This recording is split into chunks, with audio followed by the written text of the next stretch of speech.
ठीक लगता है। हम नैहर जा तड़ी पहला पलावट तो ना दे हम तो कहन जा कि देखा ना हमार लड़किया के भेज दे ऐसे ही गोतिनिया। ये कितना सुंदर लगता है कन्हैया पहनिए तो कितना सुघर लगी ये दादा। ये तो बढ़िया बढ़िया एकदम एको गो 3-3 हजार से कम नहीं खे, सब महंगे साड़ी बाईसन। ए कन्हैया तन देखा दी ना तो कहन देखा ना अपना मोनिया का गोतिनिया पैक कर दे दी। कन्हैया हो ए दुल्हन दुल्हन जी दीदी जी ठीक है जी नहीं हम खोल देता नहीं। चुप रह ना हटो नहीं तोरा के बोले रहा हो तबे ना कन्हैया कन्हैया तारा ना कहनी हम उठा के चलैलू ह छोटकी के कहत नहीं ठीक बात दुल्हन के तो नाम धर के बोलाई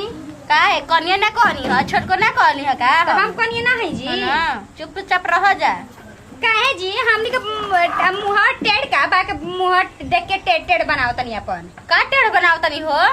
कहा ऐसे बोला तनी मुंह टेढ़ कर करके जब उ जाती है ओकर लेवा देवा तनी तो बीच में का करे आवत तू जा। अच्छा देवे के बा है तना सामान काहे दे हम ना ओकर बाप माई इतना देले रहन जात दे हम ना हम तो हमनी के माई का खाली हाथ का भेज देल रहना जी काहे 40,000 रुपया का हाला उ त हवा जैसा आइल मैं उधिया गइले। देखिए दीदी जी काहे जितना लड़का का पाल पस के महतरिया में उनकर बड़ा कर लियो वैसे लड़कियों के तो पाल पस के बड़ा करेली। अच्छा है ना चली ना काहे आप लेके काल रहनी मोटरी का बंद कैल रहनी जी काहे हमरा में मिल जाइबू। देखिए दीदी जी दूर जमाना में समझ 500 रुपया में तिलक चढ़ रहे समझ लो वो 500 रुपया में तो लगा देखा खैनी ना आई। अच्छा ओती समय अब के 1 लाख रुपया अब के 500 रुपया पहले के एक मिलावत रह आदमी ठीक नु रह दीदी अपन बड़ाई करना चाहिए ना बड़ाई करम जब से नाई की कलिया आइल बेनु तब से देखा तनी आप क्या ग्राउंड धइले बा का नहीं की करने कइले रहा तड़ू जा हो कह ना जब से उइल बे ना बाची हमार तब से तो लोग देख के जरत जा ठीक हमनी के देख के जरत हमनी के हां ठीक है बा आज की बात करो चीज घाटी बड़ी तो कर से मांगो का है बुझात नहीं खे कितना करे लू जा हम ना दे त खइले बिना मरन जी बुझा ना ठीक बा हमरा कर भतारी घर में ना दिया नु तो विवाद मत जाई समझ गई नी हमर बासी ना खाई ना हम मुरी ना का त ना देवेलन घर के खाई ना जी ना देवेलन 10,000 रुपया का हाला कहन त 10,000 भाई जी 40 लाख का भेज देना है जी का काहे हमर मर्द उतना काम करे ना उतना हम करी ना ठीक नु ठीक बा अब आज हम छोड़ देम ना तो कटोरा लेके अब भीख मांगबू दे राम दिला दे राम तो छोड़ ना देही जी का बेर बेर के धमकी देले बारी छोड़ देही खाले बिना मुंह जाई जी का बता का माता आ देखो फौंके में करे में बहुत जमीन आसमान के फर्क बा ये बचिया ठीक बा दीदी छोड़ दे त रेगन गिनाए लगी अपन करी हम अपन करम जाए करम ना तहन लोग के मर्जी से का चलम हां हां ठीक बा करी अपन आजू के बाद जब से देखला पैसा छोटकी के हम देवत लेवत रहेले ना दे देख के भी समाधल रहेली सन जरत रहेली सन काहे ने बात हमर का हवा बाई का करतड़ी ए कनिया ज्यादा उनका भी हम ही चल जातनी जतनी ही में दलिया सुखवा कर रख दे कहिए ले दाल ऐसे रखल बाटे रखल नु एती हो गल से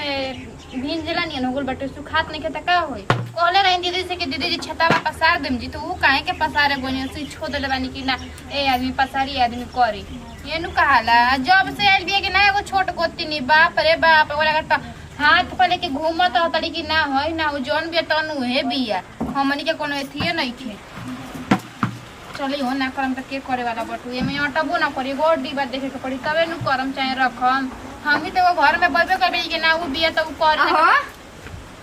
बाप रे बाप बैठल रहा है जी के ठीक नु कुल धान से लुटा के चल जी हन अब चेन चोरी हो गई कि धान लुटा गलन के हई हो गलन धान लुटाता अखिया से निकलो को तो देखल कर अखिया खोल के घरा में रह का हो गई का नखे भइल दादा रे दादा हमनी के साला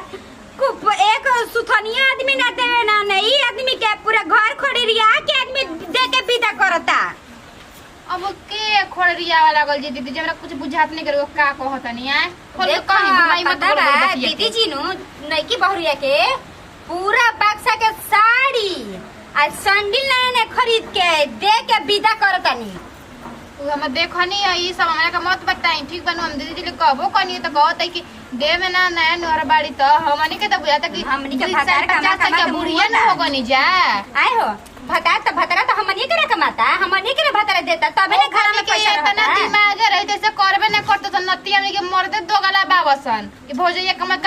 देता वसन देता तो रखे में निक न लगी हमरा तो लागल नहीं के बहुरिया कोनो मक्ती मार के रख देल बिया दीदी जी के जब से आइल बिनु तब से दीदी जी के मोह के रखले बिया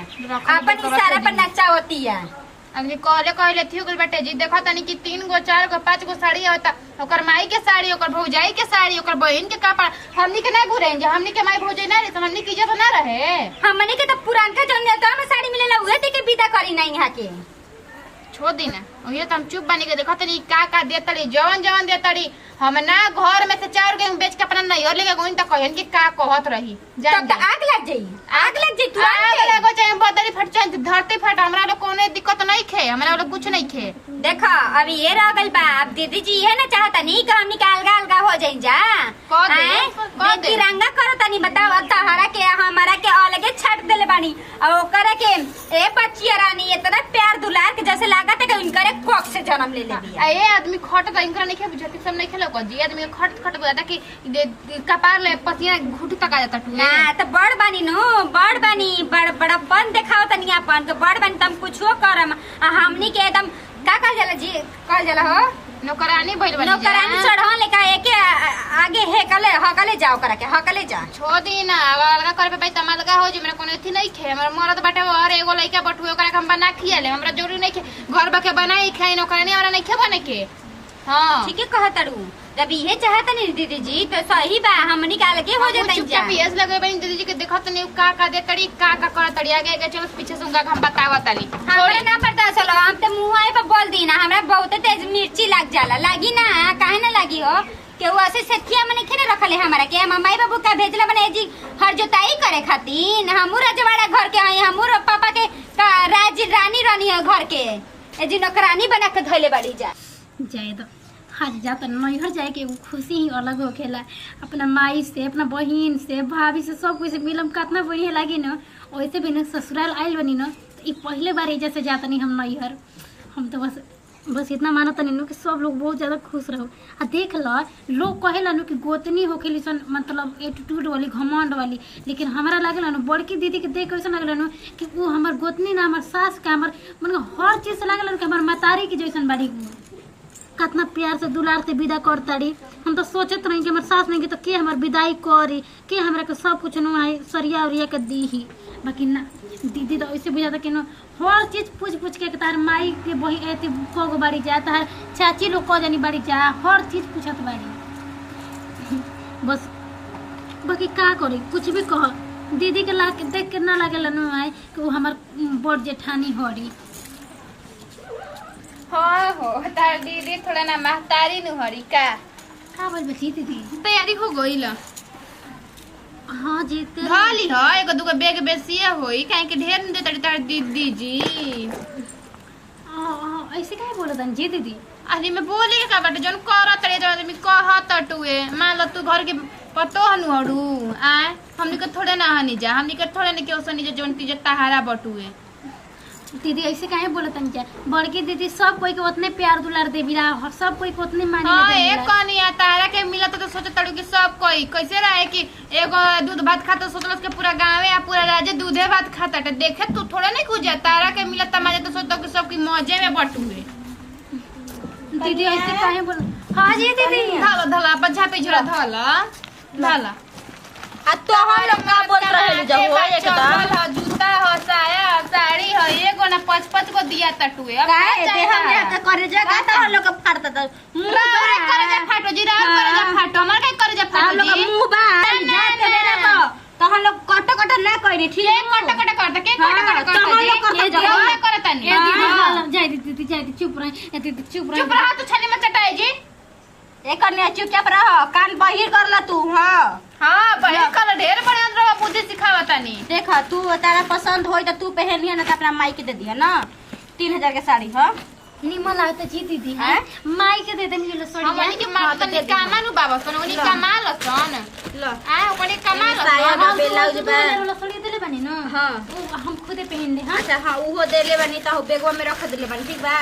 तो ये वाला लास्ट में अभी तुरंत लेके आई रही था देरिया में हां तो से लेकर दे दे तनी लो ये दीदी चाने के पहले जो बना के देले बनी लोगा है हां वो खुदे पहन ले न हाँ तब का दान कर दियो भाई हो लेना तो दान कर दियो माई बाबू के अपन तनी मंगा सुतो दान कर दी दे दी जोन हे त का बनैले बनिया काहे हम चाहे त दे दे भगवतनी के ठीक नु तहलो काहे करे जा ते ले ली सब बता रही है मर्दों का रख ली ले